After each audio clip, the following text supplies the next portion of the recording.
Aqui, os versículos, capítulo 6 de Romanos, capítulo 6, nós vamos ler o versículo 1 até o versículo 14, que diz assim, Romanos, capítulo 6, versículo 1 até o 14, diz assim, que diremos então?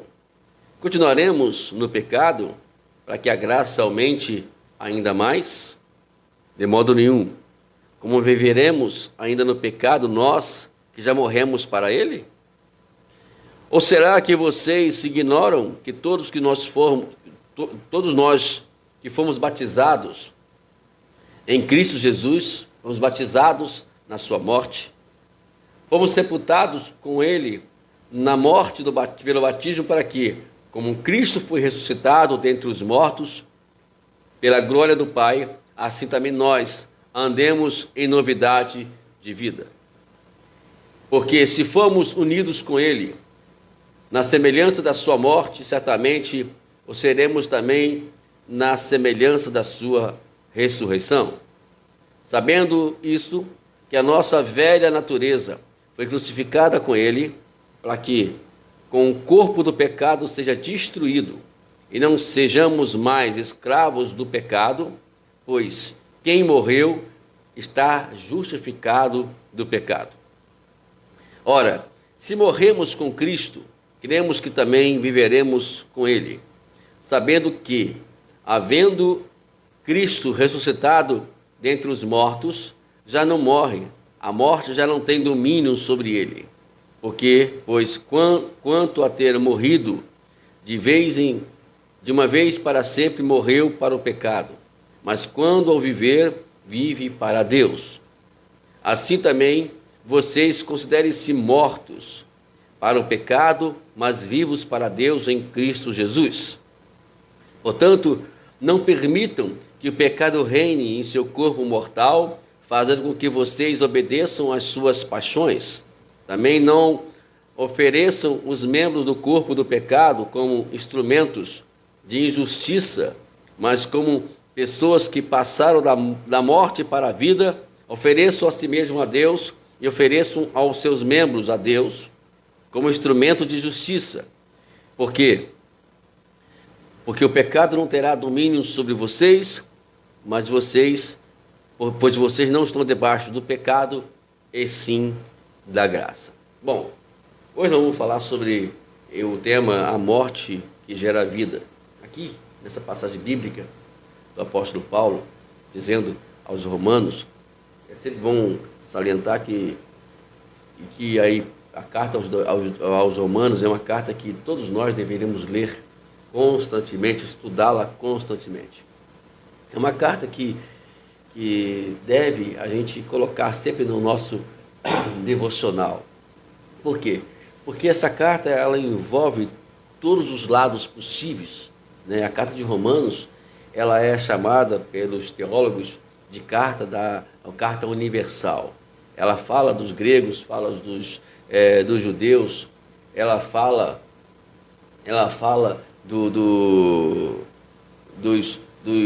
dos gentios, enfim, de todos. Ela envolve todos no modo geral. Por isso, é muito importante que essa carta ela seja estudada por todos nós. A igreja, na verdade, precisa envolver esta carta na igreja. Eu, particularmente, estou pensando seriamente, já para o mês que vem, pregar sobre Romanos na igreja, né? Fazer uma pregação, umas mensagens expositivas do capítulo 1 até o capítulo 16 de Romanos na igreja, né? E porque é muito importante isso. E você vê que o capítulo 1, capítulo 2, até o capítulo 4, né, a gente vê ali várias formas de Paulo mencionar. No capítulo 5, ele começa, né, de Romanos, a falar sobre a questão como obter a graça de Deus, e ele fala que somente podemos obter isso pela fé. E já no capítulo 6, ele já começa a descrever como isso funciona. Eu queria pregar justamente sobre isso hoje. Eu queria falar com vocês justamente sobre isso, como funciona esta graça sobre as nossas vidas. Porque nós falamos muito sobre a graça e nós precisamos também entender como ela funciona. E Paulo, aqui no capítulo 6, ela começa a dizer sobre isso. Em primeiro lugar, aqui no versículo 1, versículo 2, Paulo, ele fala o seguinte, porque hoje em dia dizem que uma vez salvo, salvo para sempre. Bom, em sentidos até é bíblico, mas em outros sentidos não é bíblico, né? E a gente tem que fazer essa avaliação da forma que foi dita esta frase, uma vez salvo e salvo para sempre. Temos que ter muita consciência, né? E, por outro lado, também procurar entender o sentido dessa palavra no contexto bíblico. Porque se a gente não for levar isso para o contexto bíblico, a gente vai fazer aqui uma heresia e tudo. Então, Paulo, no versículo 1, ele fala: o que diremos então? Continuaremos no pecado para que a graça aumente ainda mais? Isto é, você vai ficar no pecado para que a graça aumente? Porque, se você for observar, né, a graça, ela é o favor de Deus por nós. Deus fez um favor de nos conceder a salvação, nos conceder a liberdade. Isso se chama graça. Aí Paulo interroga a igreja aqui, fala assim: continuaremos no pecado para que a graça aumente a cada dia mais? Aí ele responde no versículo 2, é bom te salientar isso, né? De modo nenhum. Como viveremos ainda no pecado, nós que já morremos para ele? Então não existe, né, alguém que morre, na verdade, ele não mais vai viver, né? Essa é uma realidade no nosso sentido aqui, no caso físico, né? A pessoa morre e ela não vai viver mais, a não ser que Deus ressuscite ela. Bom, isso é outra coisa. Mas, na verdade, né, a morte, ela é definitiva. Mas aí você vem aqui dizer: mas será que o fulano de tal, que diz que é crente, que é cristão, ele morreu? Bom, se ele agora não vive mais em função do pecado, ele morreu. Mas se ele vive em função do pecado, ele ainda não morreu, né? O que vai diferenciar se nós morremos ou não é que se o pecado não tem mais autoridade sobre nós, se ele não mais vai exercer alguma coisa sobre nós, ou que vai acender em nós alguma coisa que venha nos desviar de Deus. Então Paulo está dizendo aqui justamente sobre isso. Aquele que confia no Senhor, que confia em Cristo, ele vai se identificar com a morte dele, né? Com a morte dele. Então, tudo é um processo que a gente tem que procurar, né, andar nesse processo. O problema hoje é que, infelizmente, as pessoas tendem a parar justamente no meio do caminho. E aí, por conta disso, não consegue alcançar os objetivos que a qual tem que alcançar. Aí Paulo continua aqui, falando ainda sobre a questão da graça. No versículo 3 ele diz: ou será que vocês ignoram que todos nós fomos batizados em Cristo Jesus, fomos batizados na sua morte? Quer dizer, ele está dizendo aqui, olha, se você está em Cristo, se você agora se voltou em Cristo, para Cristo, você foi, né, batizado com a morte de Jesus. O morrer de Jesus na cruz foi exatamente foi a crucificação dos nossos pecados. O que é o pecado? O pecado é tudo aquilo que ignora os princípios bíblicos, né? Por isso que eu sempre explico para vocês, eu sempre gosto de dizer aqui lá no meu canal do YouTube, na igreja, sempre gosto de sempre trazer a ideia que nós temos que olhar para o que a Bíblia diz sobre determinadas coisas na nossa vida, né? O que a Bíblia ensina? Será que isso não... A gente não tem que denominar o pecado sobre coisas materiais. Tem que denominar... Igual uma vez um jovem chegou para mim, falou que ele chegou assim: pastor, eu tenho que ir lá no roda-roda do Silvio Santos. É pecado, pastor? Eu falei assim: olha, depende. Depende da forma que você vai participar da roda-roda do Silvio Santos. Depende. Por exemplo, se você tiver um sentimento, por exemplo, está ali rodando, né? Aí você está torcendo para que as pessoas errem, ou que perde tudo, ou que chegue a sua vez, aí já caracterizou um pecado, né? Aí já caracterizou o pecado. Mas se você está ali sem esse sentimento, né? Ou você ganhar porque você teve que ganhar, mas sem gerar um sentimento de porfia, de competição, aí eu te garanto que não é pecado. Mas que aí a gente vai avaliar isso direitinho e dificilmente alguém participa disso. Por isso que a gente, na verdade, eu não sou muito a favor de crente brincar com essas coisas não, ou se envolver com isso não. Recebe aconselho, a gente não vai aqui dizer que é pecado, porque é tudo uma questão muito pessoal. Mas eu particularmente ensino não viver assim. Aí, por exemplo, vou jogar futebol, né? Jogar futebol, aí a pessoa vai, né, o crente vai jogar futebol. A gente briga futebol, eu não brigo mais porque não aguento mais jogar. Mas vai brigar futebol, a pessoa quer brigar dentro de campo, um erro que cometeu, ou alguém não tocou a bola para ele, e já começa já a expressar um sentimento, né, de ira, de cólera. Então, aí já virou pecado. Está entendendo, amado? Tudo isso tem que ter muito cuidado, muito cuidado. E quando nós aceitamos ou viemos para Cristo, nós temos que retirar essas coisas de nós.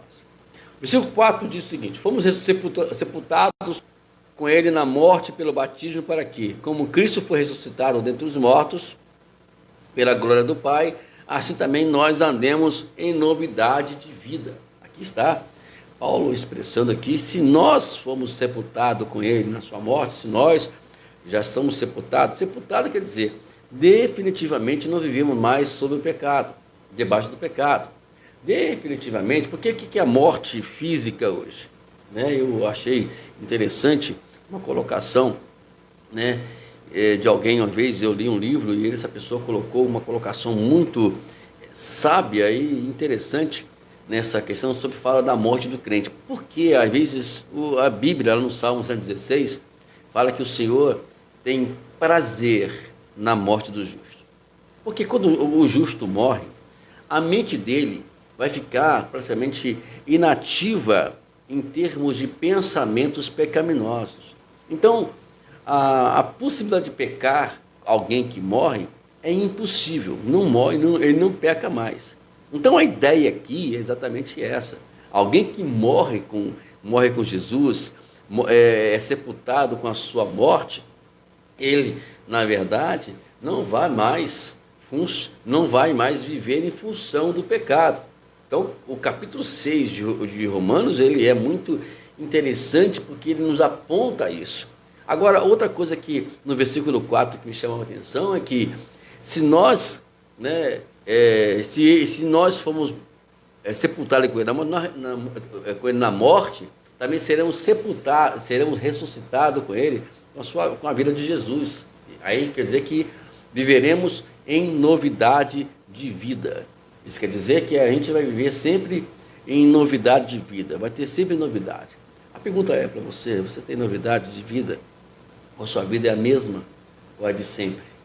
Quando você ora, tem alguma novidade? Quando você vai para a igreja, você tem alguma novidade? Quando você acorda, você tem alguma novidade? São coisas que a gente tem que analisar na nossa vida. Vamos continuar aqui nosso raciocínio? Né? E aí ele continua falando. Ele fala, já que fomos justificados com Cristo, diz aqui, na sua morte, somos justificados com ele na sua ressurreição. Então, se você morreu com Cristo, nós também seremos edificados ao viver uma vida de glória para o Senhor. A tradição andar em novidade de vida, né, aqui traz para si um viver diário na costumeira rotina da vida. Você vive, sabe, né, sempre em novidade, coisas novas acontecendo na sua vida. Por isso que o apóstolo Paulo, ainda lá na carta de Coríntios, na sua segunda carta, capítulo 5, versículo 17, diz: se alguém está em Cristo, é nova criatura, as coisas antigas já se passaram e eis que se fizeram novas. Isto é, hoje tudo é novo para a gente. Nós devemos buscar novas descobertas, novas aventuras com Cristo. É isso que Deus ele quer que nós nos envolvemos. E é fácil. Você quer um conselho para você?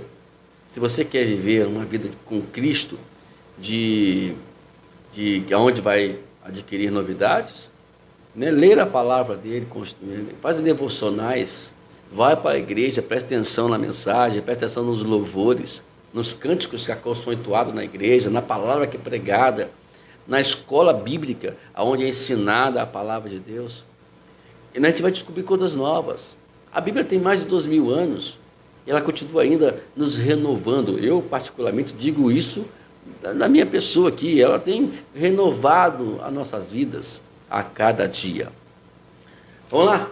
Versículo 5 diz o seguinte: porque se formos unidos com Ele, na semelhança da sua morte, certamente o seremos também na semelhança da sua ressurreição. Não, então, se você foi unido para Ele, unido a Ele, na morte, também será unido na ressurreição. É uma coisa chama a outra. Jesus não ressuscitou à toa, ou por questões, não, outras questões. Ele ressuscitou para poder te dar uma nova mentalidade do que é a vida após a morte. Nós temos aí vários homens que são líderes de religiões, mas eles não têm a novidade após a morte. Eles morreram e continuam sepultados. Mas Cristo, Ele morreu e ressuscitou. Eu não sou religioso, como muitos pensam. Eu não frequento nenhuma religião, como muitos possam pensar. Eu apenas sigo Jesus. Esse é o ponto de partida. A igreja, o rótulo denominacional, ela não pode diferenciar algo na sua vida. O que tem que ser a diferença na sua vida sempre será Cristo. Será Cristo. Então aqui nós temos a palavra semelhante, quer dizer, é usada para dar uma relação, né, de duas palavras fortes, né, que é morte e ressurreição. Então isso é o mais importante. Aí no versículo 6, né, diz assim: sabendo isto, que a nossa velha natureza foi crucificada com Ele, para que com o corpo do pecado seja destruído e não sejamos mais escravos do pecado. Isso quer dizer que agora, uma vez que você agora pega a sua velha natureza e crucifica ela, você agora não tem mais escravo do pecado. Não pode mais aquelas paixões voltar novamente. E se isso está voltando, então tem alguma coisa errada com você. E você precisa buscar essa renovação, né? Se ocupar. Eu sempre falo que a única forma de a gente poder melhorar isso na nossa vida é nos ocupando com alguma coisa que venha não deixar que a gente venha estar focado nas coisas do mundo, mas nas coisas de Deus. É como diz Paulo aqui em Romanos mesmo, fala aqui que nós não temos que nos conformar com esse século, com este mundo, mas deixar que Deus renove o nosso entendimento para que nós venhamos saber qual seja a boa e agradável, perfeita vontade de Deus. A vontade de Deus só vai ser compreendida quando a gente entendermos a palavra de Deus. A palavra de Deus. Versículo 7 diz o seguinte: pois quem morreu está justificado do pecado. Quem morreu está justificado. Então, como é que você diria, então, com uma pessoa que precisa da absolvição? Né? A única forma na forma bíblica aqui, né, a Bíblia fala que a justificação vem pela fé. Está aqui no capítulo 5. Né? Justificados, pois, mediante a fé, temos paz com Deus por meio do nosso Senhor Jesus Cristo. A graça dele é pela fé. Você aceita Jesus, você atende o seu chamado e agora você, pela fé, você vai ser justificado. Mas para que você venha ser justificado, você precisa morrer. A morte em tudo. Eu queria, de tudo, antes de nós dar continuidade aqui, dizer para você que tem um capítulo na Bíblia que ela nos identifica muito isso que eu estou falando aqui. E mais tarde, quem sabe aí, a gente vai na próxima live aqui, a gente não pode gravar muito live aqui todos os dias. Vamos ver que pelo menos nos sábados, ou um sábado sim, um dia não, a gente viemos passar aqui para vocês aqui esses princípios. Vamos lá. Capítulo 4 de 2 Coríntios. Irmãos.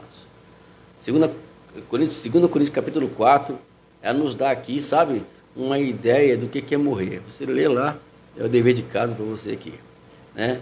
E se alguém que morreu do pecado não reage ao padrão da vida do pecado, ele não vai reagir. Ao contrário, ele vai imortalizar tudo aquilo que infelizmente tem aflorado o pecado. O que é aquilo aflora o pecado, nós vamos agora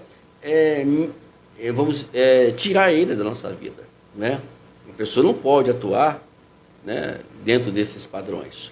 Ao contrário, uma vez que nós fomos arrependidos do pecado, aí que entra aquela questão que eu falei inicialmente, uma vez salvo para sempre. Um salvo, ele nunca vai pecar. Uma pessoa que foi salvo, ele nunca vai mais se render às paixões deste mundo. Acho que é 1 Pedro, 2 Pedro, não me lembro agora, mas está lá em Pedro. Eu depois, se vocês quiserem aqui, deixe seu comentário, que eu vou ver daqui a pouquinho, ao terminar a live, e passo para você. Mas fala que o porco volta à lama, né? E o cachorro ao seu vômito.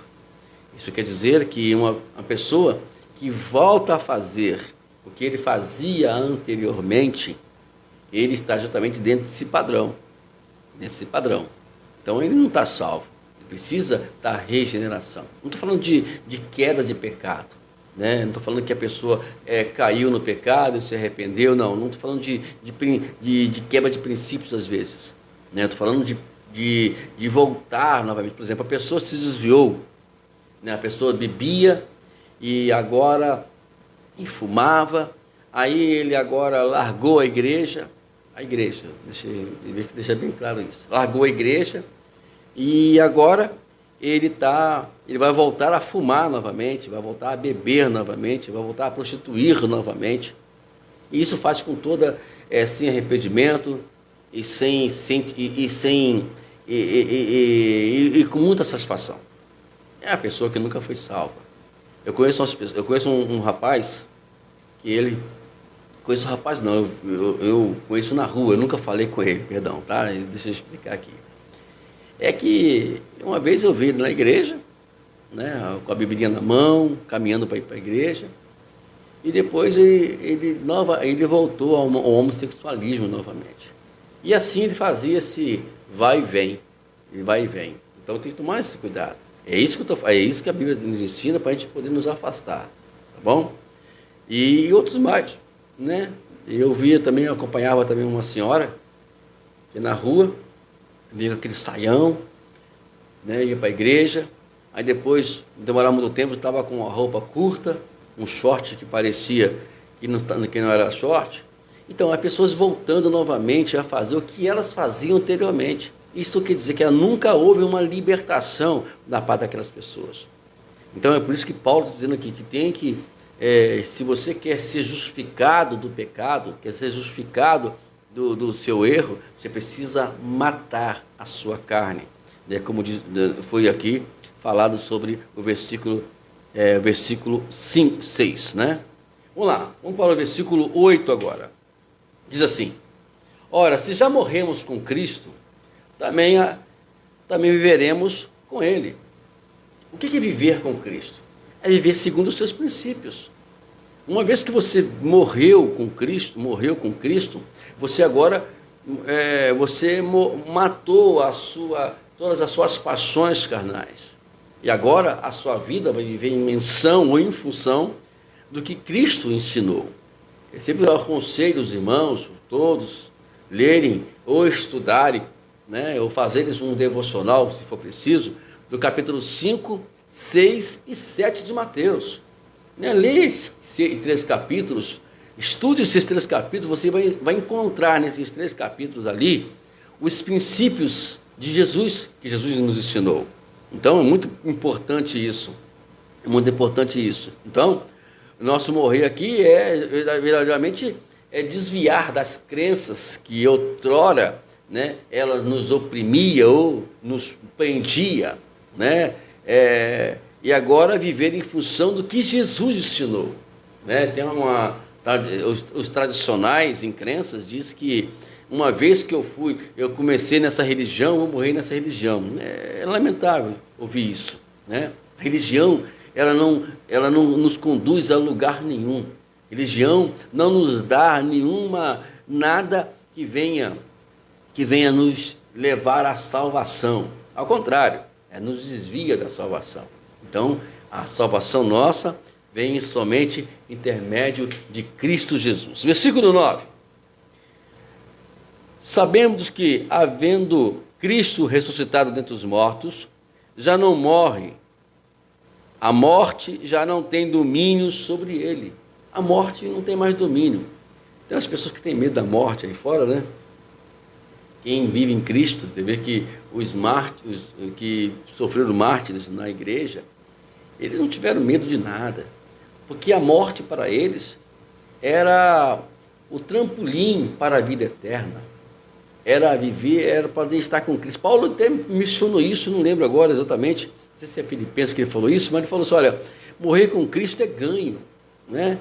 Então, morrer com Cristo é estar ganho. Então, a morte, na verdade, aqui, ela não pode, de hipótese alguma, ter domínio sobre nós. Né? Não pode. E a morte de Cristo, em relação ao pecado, né, que foi a vitória sobre a morte, ela é de uma forma permanente. Permanente. Aí, nós encontramos, né, que um fato muito importante, que eu li hoje aqui no Facebook, né, foi até mesmo postada pelo meu amigo, pastor Antônio Carlos, um homem de Deus, e eu vou citar aqui agora, né, que a morte, ela é só uma vez, não existe depois da morte alguma coisa, ou uma encarnação, ou coisa semelhante. A Bíblia diz que uma vez morto, acabou. O que procede depois é o juízo. Observe o que diz aqui, o capítulo 9 de Hebreus, no capítulo 9, versículo 27, que fala assim, e assim como aos homens, está ordenado morrerem uma só vez, vindo depois disso o juízo. Bom, acabou. Depois disso aí, que vai vir é juízo. Não existe mais aquela questão mais de alguém dizer que vai voltar, ninguém volta mais. Depois que morre, não volta mais. Ou ela vai para o juízo, né? E os dois caminhos, ou para o inferno ou para o céu, ou para a salvação ou para a perdição, né? Eu vou usar aqui mais essa expressão que fica melhor, né? Ou a pessoa vai ser salva, ou a pessoa vai ficar perdida para o resto da vida dela, né? Então, se você quer conversar sobre isso, entre no comentário aqui, com certeza estaremos à sua disposição para explicar melhor sobre isso. Inclusive, né, nós temos uma ideia, né, de trazer mensagens falando sobre o inferno. O que é o inferno? O que significa o inferno? Né? Mais tarde, caso você queira, né, pastor, eu queria que você falasse sobre isso. A gente vai marcar aqui um dia, né, e vai conversar sobre isso. Vamos lá. Versículo 10 diz assim, pois quanto ao ter morrido, de uma vez para sempre morreu para o pecado, olha só. Mas quando ao viver, vive para Deus. Quando a pessoa morre, ela morre para o pecado, pelas paixões, pelas coisas que a qual faz ela ser prisioneira, faz ela ser oprimida. Mas quando ela vive para Deus. A liberdade, está livre, a melhor coisa que tem, irmão. Deus, todos nós podemos ter certeza disso. E eu, para mim, tenho muita certeza que quando a gente vive oprimidos por alguma coisa de errado que fazemos, isso nos deixa angustiado, nos deixa triste, o semblante cai. Não para aqueles que querem viver no pecado, que não obteram nunca a liberdade, essas pessoas nunca vão ficar tristes por isso, não. Mas para aquelas que a qual vivem em função de Cristo e comete algumas coisas erradas, elas sempre vão ter o seu semblante caído. Lembra de o Davi, o apóstolo? Davi, ele escreveu o Salmo 51, descrevendo justamente tudo a sua tristeza. Versículo 11. Assim também vocês considerem-se mortos para o pecado, mas vivos para Deus em Cristo Jesus. Versículo 12. Portanto, não permitam que o pecado reine em seu corpo mortal, fazendo com que vocês obedeçam às suas paixões. Ei, olha só Paulo falando aqui. Não permita isso não. A obediência tem que ser a Cristo. Né? Não permita que o pecado reine na sua vida. Lute contra isso. Se liberte disso. Né? Se você quiser conversar sobre isso, é só me chamar lá na mensagem privada, no Mensagens. E nós vamos conversar, vamos encontrar, vamos conversar sobre isso, como se libertar disso. Né? Eu sei o caminho disso tudo. Então, Paulo dizendo, não obedeça às suas paixões, porque quando nós obedecemos às paixões, nós vamos sempre ficar presos ao pecado. Né? E às vezes, quantas pessoas querem se libertar disso, querem se libertar deste mal, mas infelizmente elas não conseguem, justamente por conta que estão obedecendo às paixões do dia a dia. Mas temos como sair fora disso. Existe um caminho para isso. Né? Versículo 13. Também não ofereçam os membros do corpo ao pecado como instrumento de justiça, mas como pessoas que passaram da morte para a vida, obedeçam a si mesmos a Deus e ofereçam os seus membros a Deus como instrumento de justiça. Olha Paulo aqui falando uma coisa interessante. Porque quando você oferece o seu corpo como instrumento de, como fala de injustiça, você está oferecendo o seu corpo para a prostituição, o seu corpo para poder, a sua mente para poder pensar coisas ruins, né, e outras coisas mais. O apóstolo fala aqui que você tem que oferecer o seu corpo para glorificar o nome de Deus. Né? Então aqui está falando de mãos, pés, olhos, está falando aqui da mente, de todo o nosso corpo, principalmente os 5 sentidos, né? Que elas são os veículos, né, para o pecado.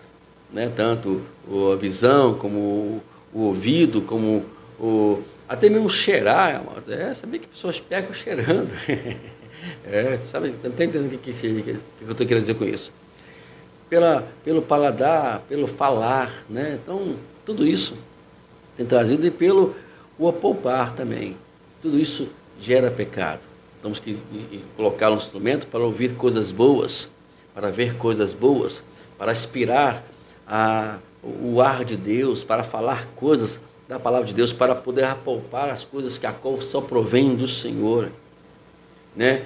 O apóstolo São João, ele falou muito sobre isso na sua primeira carta, sobre a questão do pecado, sobre a questão de você não viver em menção do pecado. Né? Então é muito importante isso. E concluindo a nossa mensagem, a nossa palavra de hoje, que o tempo está passando, porque o pecado não terá domínio sobre vocês, pois vocês não estão debaixo da lei, e sim da graça. A graça é o fator principal e mais importante da nossa vida. João, na sua primeira carta, capítulo 5, versículo 12, ele fala: quem tem um filho tem a vida, quem não tem um filho de Deus não tem a vida. Então, ter um filho ter a vida, aqui significa a vida eterna. Ter uma vida de libertação, uma vida de paz, de tranquilidade. Lembra que eu falei? Capítulo 5, 6 e 7 de Mateus. É muito importante que você estude sobre ele, que você, né, está ali estudando sobre ele. Muito importante isso. Então, por isso, a minha palavra hoje para você é justamente que você busque essa libertação.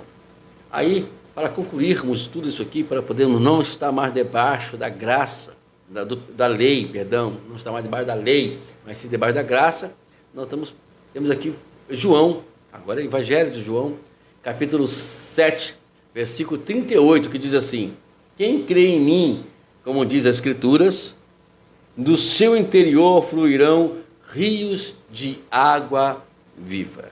Quer dizer, não crer no que as pessoas dizem, crer como Jesus ensinou. Lembra?